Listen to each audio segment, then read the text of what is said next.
Our topic today are emotions. Emotions are the backbone of our existence as mammals and as humans, of course. Once we developed our limbic brain, our ancestors, mammals' ancestors, became emotional, started having feelings. And there are a bunch of different theories about that. And we're going to discuss, basically, we're going to mention most of them, but we're going to discuss only the Plutchik theory, which is one of the most popular or more accepted today. So I'm going to start trying to going from the basics to a more complex explanation. Okay, but the point is to integrate everything and to make it clear for everybody.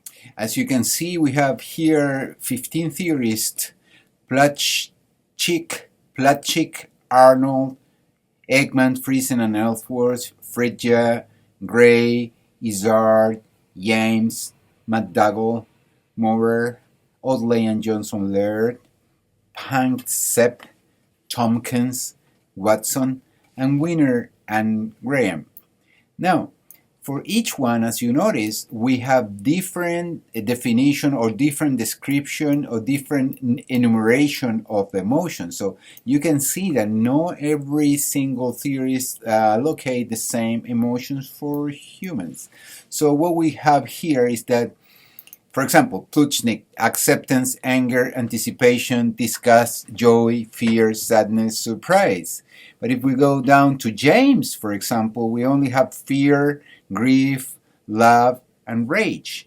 And if we go down to Maurer, for example, we only have pain and pleasure. And probably that's the most logical one, pain and pleasure. But we're going to see in my explanation that emotions fulfill different functions, and one of the functions is survival, but other function is they work as if they were senses.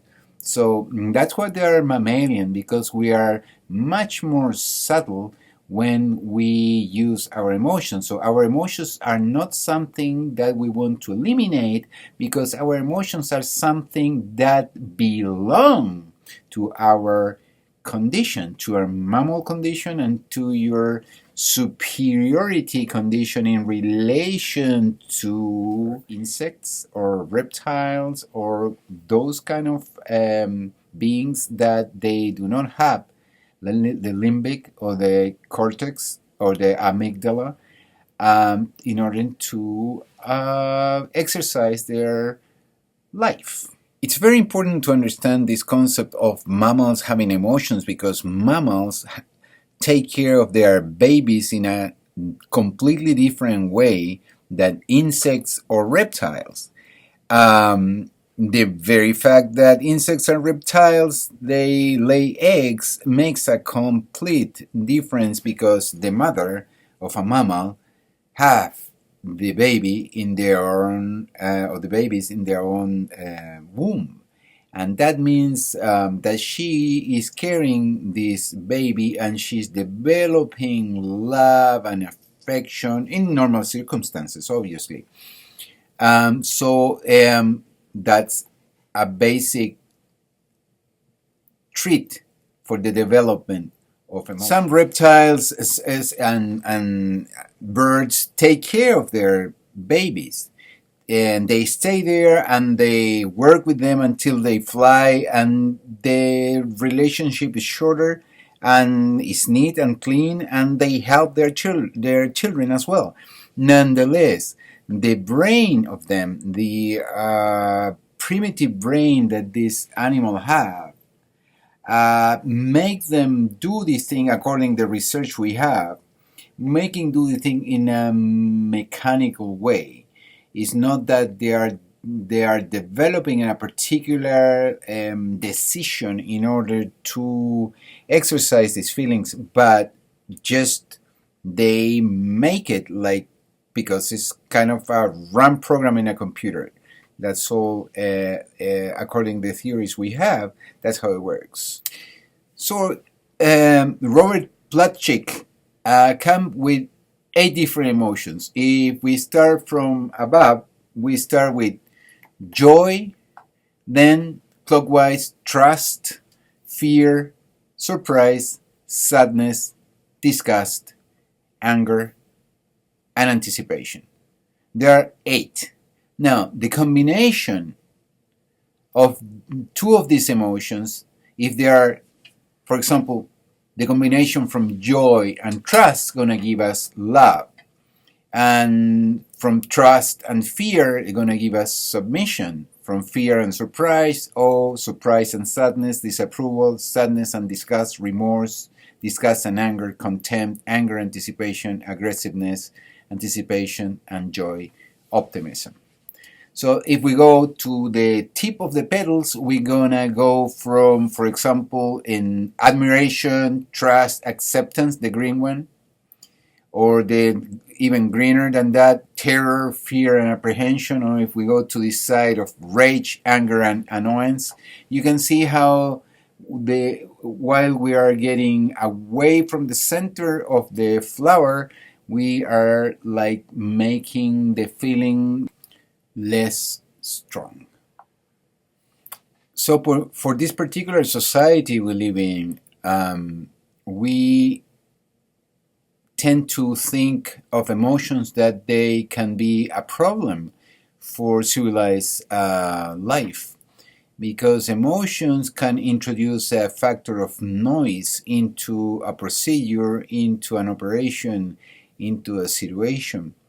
So in this society in particular that we are living in, and this evolving to transhumanism, emotions really are related with mechanisms that can stop the machinery of the so-called progress.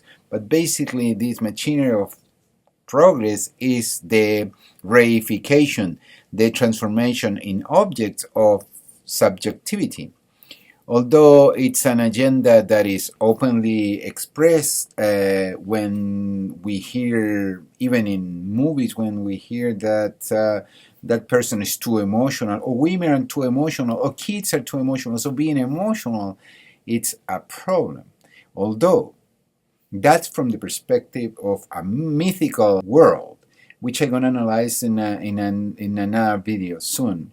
So myth create this background of belief that makes us think that that's the truth or that's the way we should go.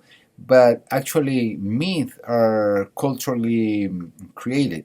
So different cultures, different myths. Now, globalization, the implication in cultural terms of globalization is the elimination of cultural variety and the pervasiveness of consumerist culture. That means that our feelings are less and less important. They want to make them less and less important, and basically they are designing a world for automatas, a world for robots and machines. Think about it. The second problem I want to point out about emotions today is abuse. The basic definition for abuse, it's the exercise of power over someone that is or innocent or weaker. So basically, when it's weaker and innocent, like a child, on the side of innocence, this person can accept anything face value. Rape, for example. And from the perspective of weakness, this little boy or little girl accepts the situation that is living because it doesn't have any better way to answer the issue than basically accept it because it's in a situation of disadvantage. This other person, the caretaker, mother, father, uncle, whoever is that person, is exercising not only a force in terms of physical force, but also it's knowledge. The little kid don't know what's going on, have no idea what life is all about. The only thing it takes is the version from their caretakers. So the caretakers can modify, can twist, can rename the emotions. And I'm going to explain a little bit this in a second. So there are at least 4 types of abuse. There are more than 4, but let's say there are 4. This is the physical abuse, when you get hit or wounded, like physically. The emotional abuse, when where you're offended, humiliated, making feel guilty, ashamed. And then the third kind of abuse is the sexual abuse. The sexual abuse doesn't mean that you have to be raped. It's enough if someone is having sex in the same room that you are in when you're 3 years old, 4 or 5, and you wake up. That's enough. And the fourth abuse, it's the language abuse. But when I'm saying, or the linguistic abuse, when I'm saying the language or linguistic abuse, I'm not talking about rude words. I'm talking about, because that I would call it psychological abuse. I would call this abuse like a semantic abuse. So, in other words, this kind of abuse change the meaning of things. This is a very great situation, and I haven't seen actually any psychologists that they are touching, or theorists touching this point. So when you leave a situation face value, what your emotions in a situation of death, for example, or an accident, or something more simple like a bad grade at school, or anything that is completely human, an error, for example, and that error is not an error anymore, it's your fault. You have a problem. You are an idiot. You are incapable of doing something right.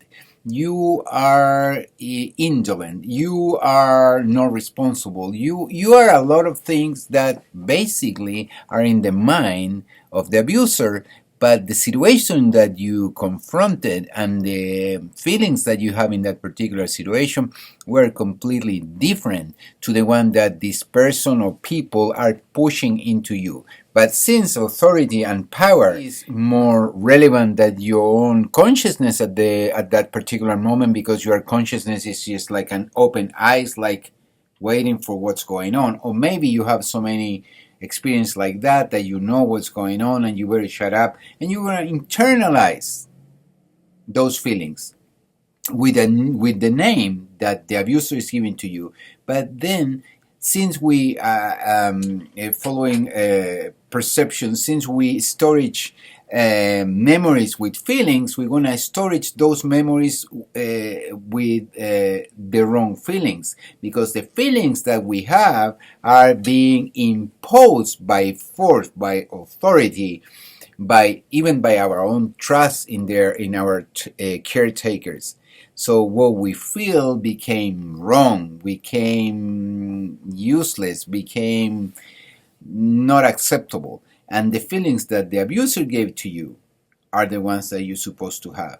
And then it's dangerous, extremely dangerous, not only because you're having a different epistemology, gnosiology in relation to where you're living, but also it's dangerous because you will start living a life that is superimposed and you are not able to tell what is real from what is not real, what is good from what is bad, because you already have fixed those ideas, those concepts in your conceptualizations in your mind. So basically, it's an abuse of the concept, and it's the imposition and new conceptualizations over those concepts, and the overall result can be even schizophrenia or multiple personality disorder.